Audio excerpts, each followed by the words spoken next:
trying to find the slope of a tangent line? Okay, look at a sequence. I mean, think about a sequence. It's different than anything we've studied before. A sequence, it's impossible to define a tangent line on a sequence. You can't have a tangent line because, I don't want to spend too much time on this, but if you go back to Cal 1, when we were trying to figure out what the slope of a tangent line was at a point, what we did is we picked some point here, we picked a second point, we found the line between them, we called that the secant line, and then we took a limit and we moved this point on top of this point.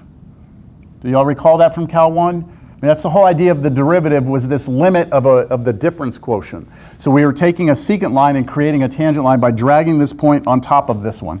And when you do that, this line kind of starts to pitch like that, and eventually you get the tangent line. Well, to do that limit, you have to have a continuous function.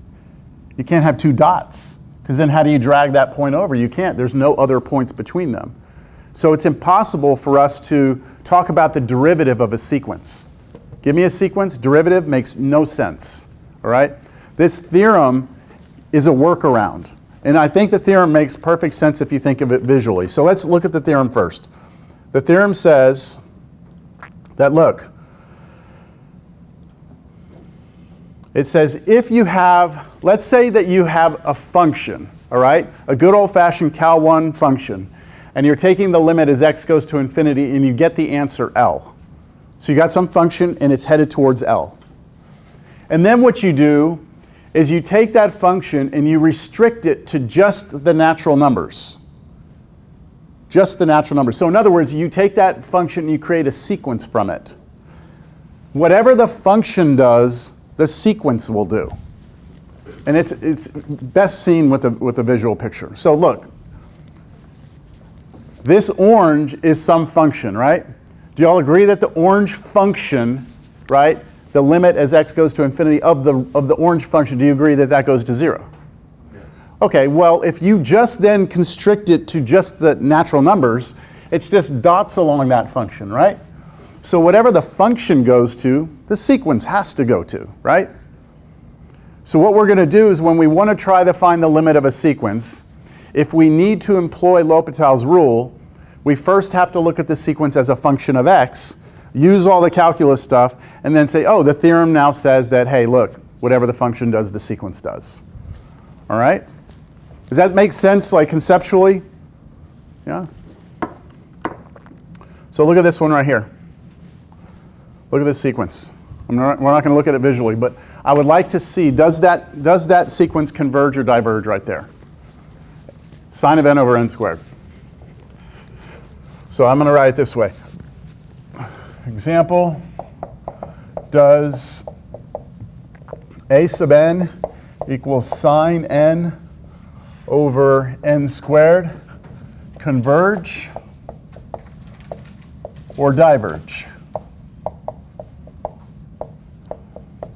Now you might from here on out see me write C or D, because I don't want to write converge or diverge over and over, all right? So does that converge or diverge? All right, well, first things first. Let's just start writing out a few of the terms of this, right?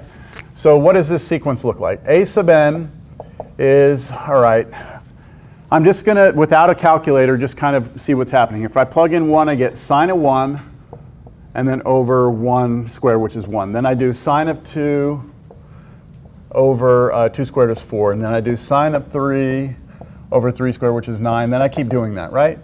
And the question is this headed towards something, right? What do y'all think? What does your intuition tell you? You think it's headed to 0? Yeah? Why? The sign continues to bounce between -1 and 1. Okay, so the top is bounded between -1 and 1, right? This numerators are signs, right? Signs are always between -1 and 1, but the denominators are getting bigger and bigger and bigger, right?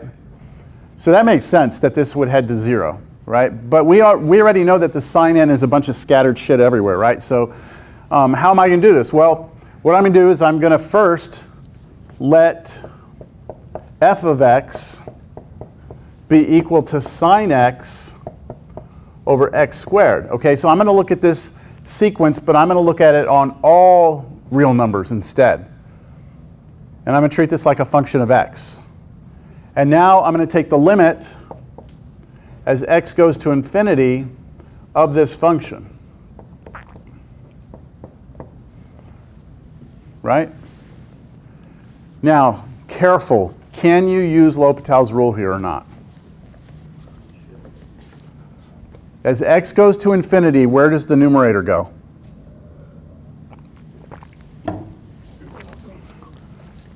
The top here does not go to a number, does it? This just keeps going all over the place, right? Sine just does this. The denominator goes where? Infinity. We need infinity over infinity, or we need 0 over 0, which we do not have, right? So we are kind of stuck at this point. Unless you remember from Cal 1, I hope my Cal 1 students remember this, that what we have here is something on top that is bounded, right? Bounded on top, and on the bottom you go to infinity. Anytime that happens, that you have a bounded function on the top, and then the bottom gets huge, this will go to 0. All right? That's from Cal 1. Now, if you don't remember that from Cal 1, now you need to remember this. I mean, I don't know how your professor would have told you, but anytime you have a bounded function on top over something that goes to infinity, this will go to 0. Now, other students may have seen their professors do like the squeeze theorem on this, but when you do the squeeze theorem, you pretty much come to this conclusion, that anytime you have bounded over infinity, you'll have 0. So from that, okay, from this fact, since this goes to 0, right? This goes to 0 as x goes to infinity, I can conclude, so I'm going to put therefore, I'll kind of summarize, since f of x, right, or I'll write it this way.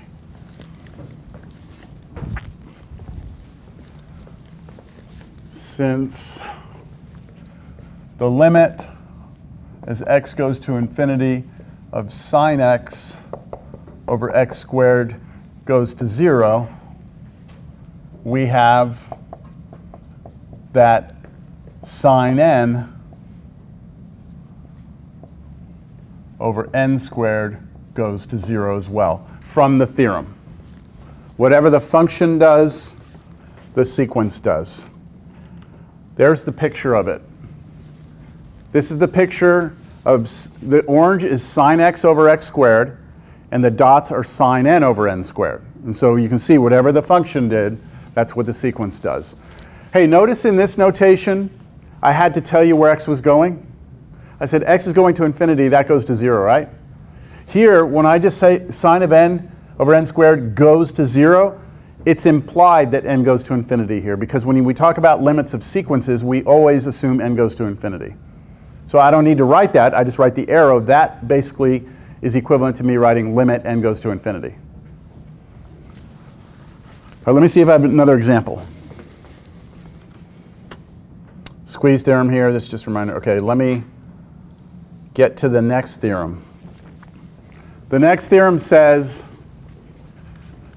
that if you have a sequence and you take the absolute value of it, if that then goes to 0, the original sequence goes to 0 as well.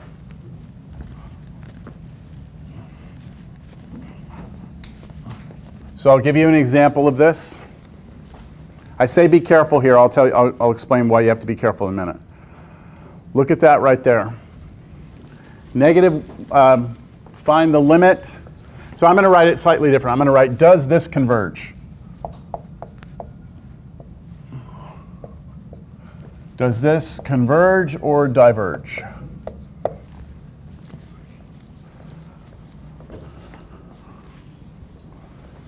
Well, that's an alternating, right? That's an alternating. Well, maybe you can do the theorem we just used, right?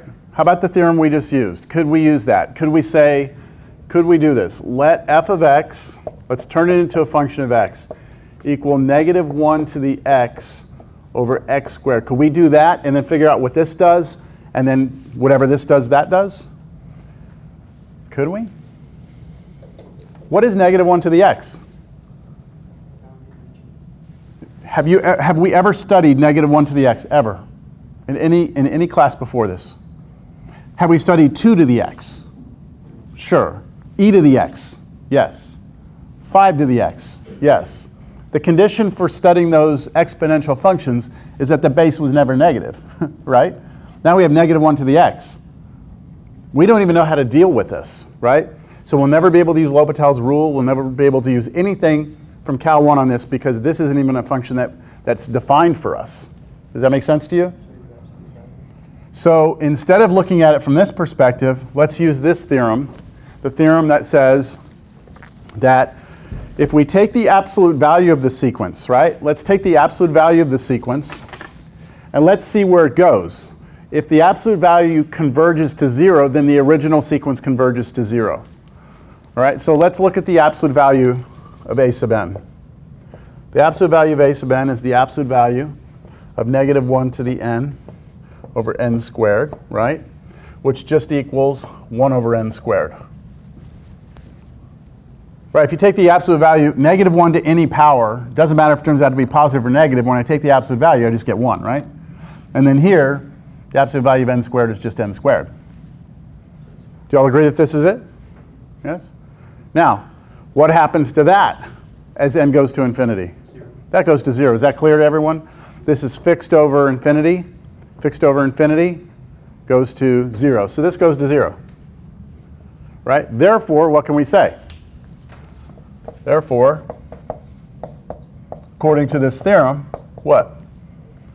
The original sequence, right, negative 1 to the n over n squared goes to 0 as well, converges to 0.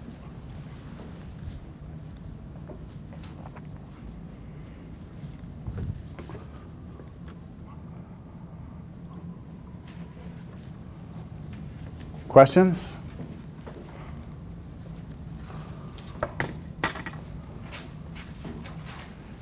Hey, to use this theorem, this has to go to 0 to conclude that this goes to 0. If you take this, and let's say you get, here's a good example. Let me give you an example before we do that one. How about this?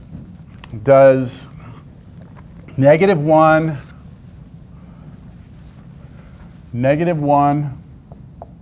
to the n times 2n plus 1 over n, does that converge or diverge?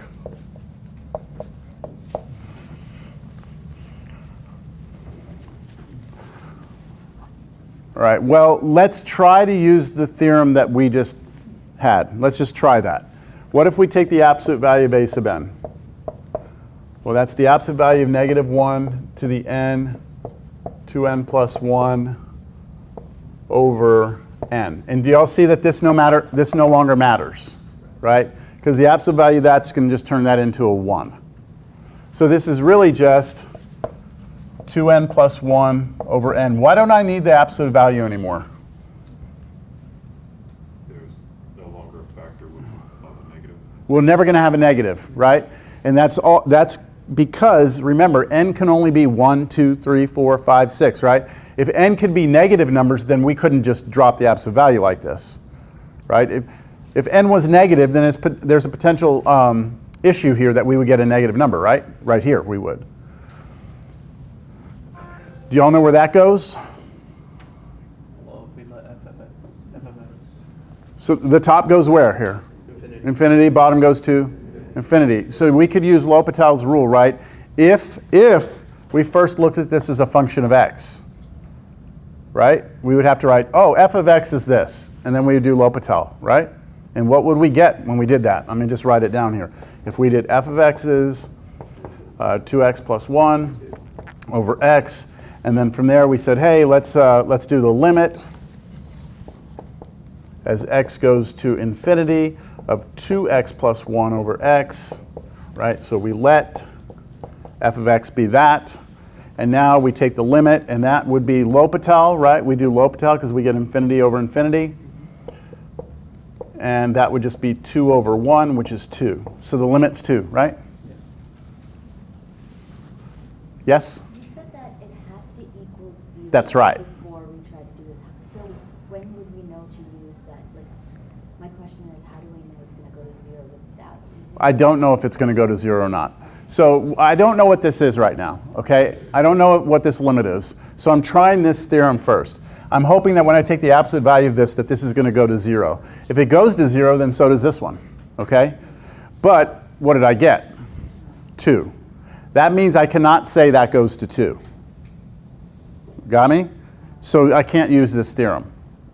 So then I have to go try and figure out where that goes. I'm not done, right? But I can't use the theorem. Questions? So right now, the theorem doesn't work, right? But we can actually figure out this converges or diverges right now just by thinking about what's happening. This in blue right here, this right here, that's headed to what number? We know that this right here, right, is headed where? 2. To 2, right? And then what is this doing out in front of it? Doing this, right? So it's getting closer to 2, negative 2, 2, negative 2, 2, negative 2. So is that converging? It's 2 different places, right? This is diverging. Do y'all see that or not? So this would diverge because this piece goes to a number, right? A nice whole number 2, and this makes it alternate. So when I draw it, the sequence, if this is 2 and this is negative 2, the sequence is doing something in here, and then eventually it's getting closer to 2 and negative 2 like that. So what theorem do we use?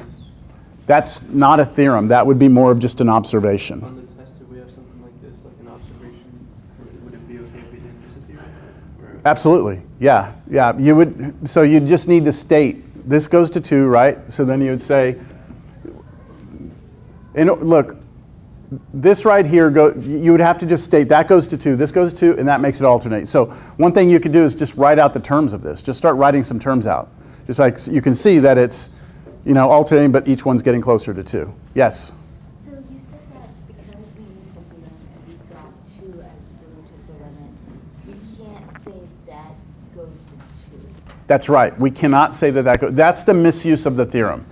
People will misuse the theorem by saying, oh, I'll take the absolute value. Oh, we get this as 2. That means the limit of the original sequence is 2 as well. It's not. It's 2 and negative 2, so it's not converging.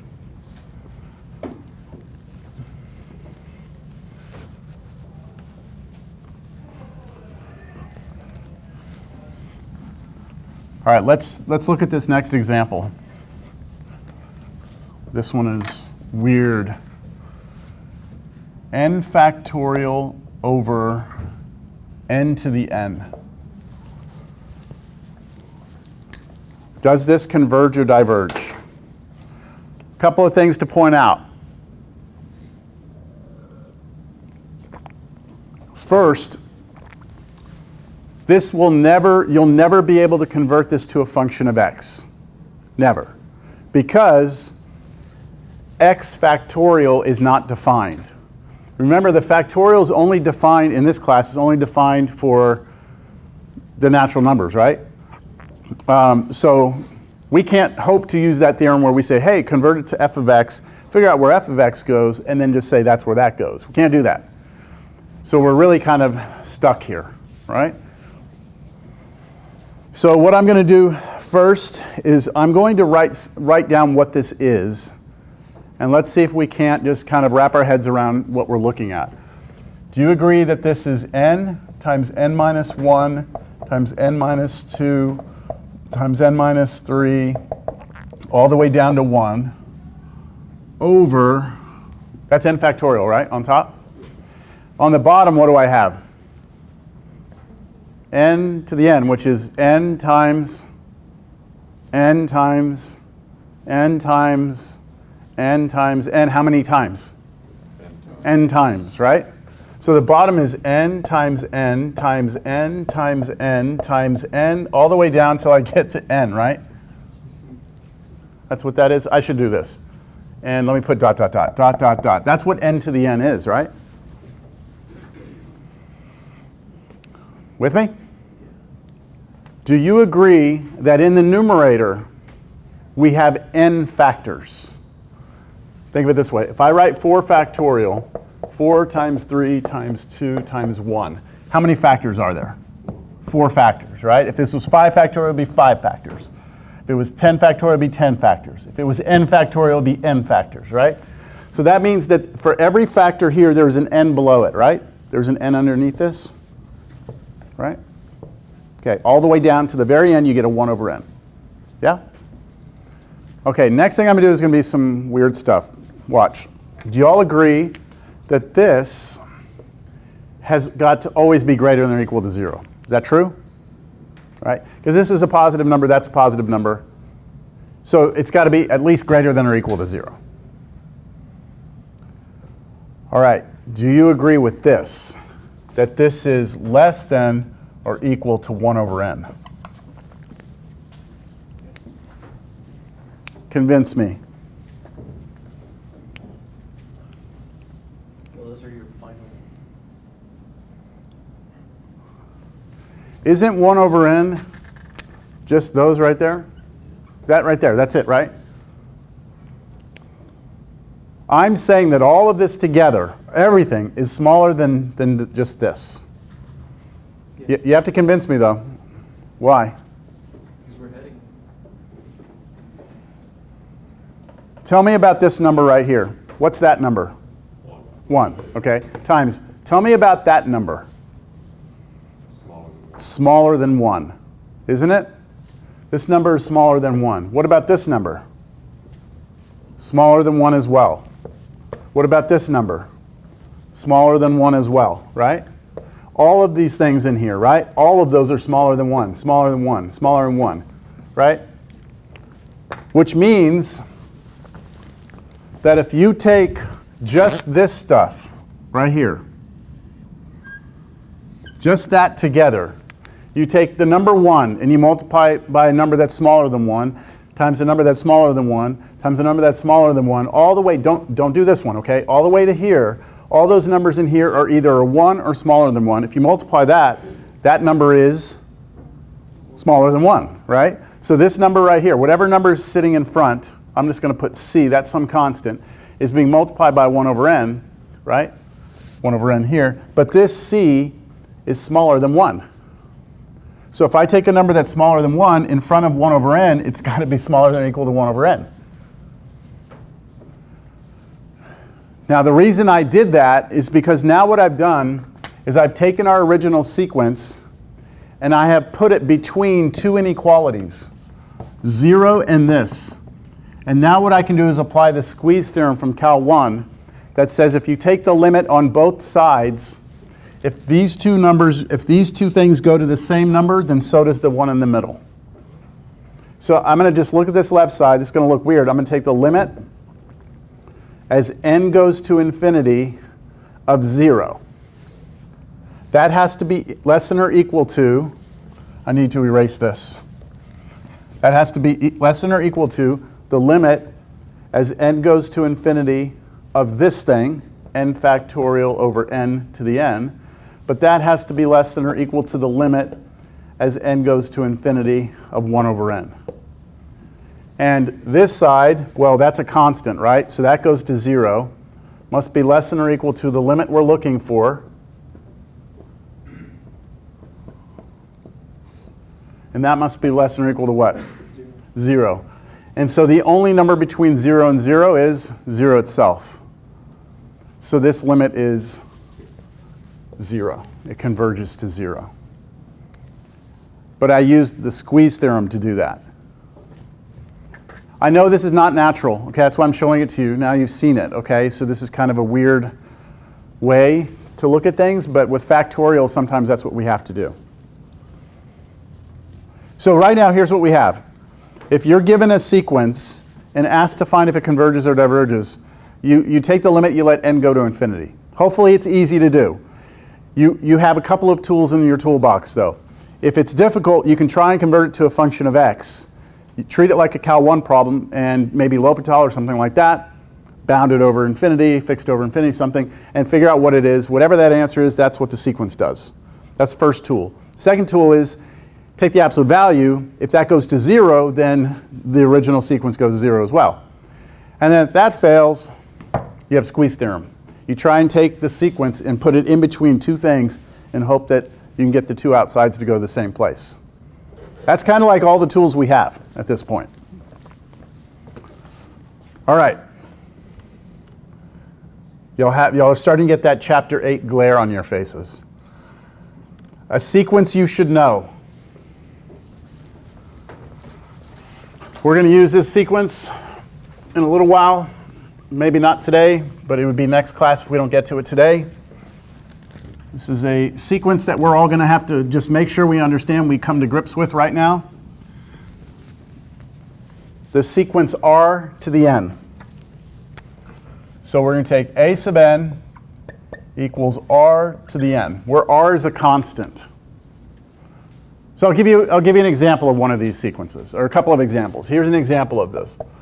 A sub n equals, let's say, 2 to the n. Here's another example. A sub n equals 1/2 to the n.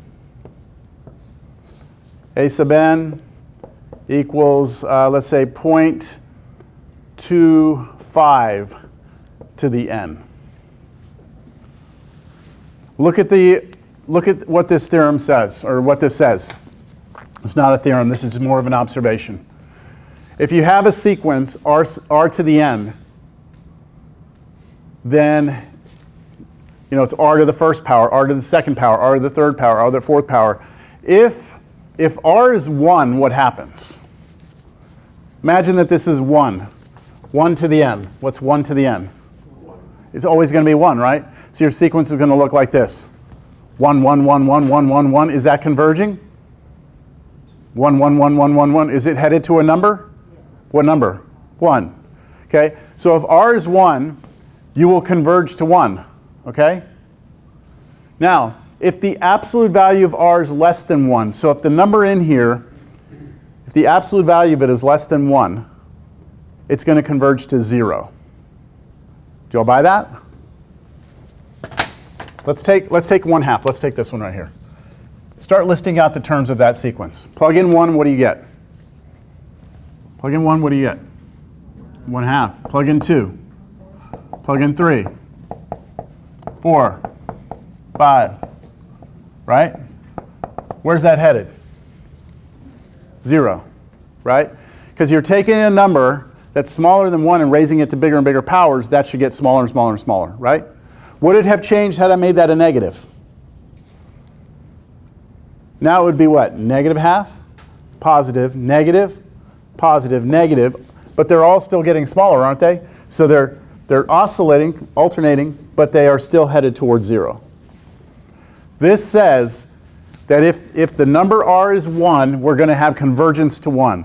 If the absolute value of r is less than 1, we're going to have to go to 0. And if r is anything else, we're going to diverge. Right? Look at this one. What is this doing? What's that sequence look like? List it out. 2, 4, 8, 16. It's blowing up, right? It's headed to infinity. It's diverging. Do I need to explain that more? Does it make sense to you that these are the cases that could happen?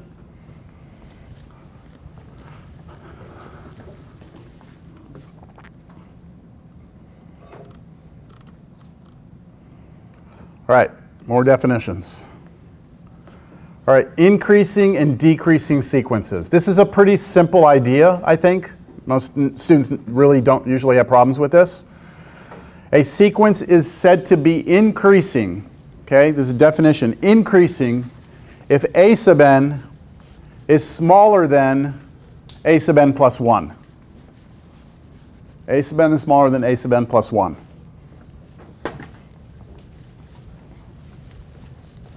That's what it means to be increasing. I'll give you an example of an increasing sequence, pretty simple one. Let's take the sequence a sub n equals 2n. That's the sequence 2, 4, 6, 8, 10, right? That is an increasing sequence. Why? Because if I pick this one, right, I'll call that a sub n. I do realize that's a sub 3 here, right? But if I pick an arbitrary a sub n, doesn't matter where it is, that will be smaller than the next one over. That's what this means. The one before, right? is always smaller than the one next to it. That's an increasing sequence. Decreasing is the opposite, right? So the only difference between increasing and decreasing is that this inequality flips over. So an example of a decreasing, this one's increasing. Decreasing would be the one we just did a second ago. 1/2 to the n, that's a decreasing sequence. Because that would look like 1/2, a 4th, an 1/8, right, a 16th. So if I were to take one of these, a sub n, it will be bigger than the next one over, a sub n plus 1. Make sense?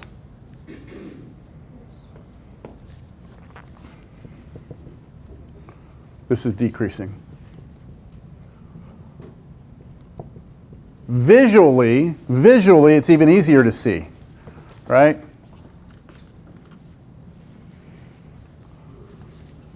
That's an increasing sequence.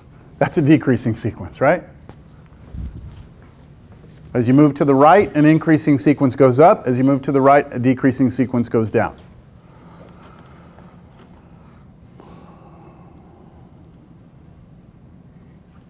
Example.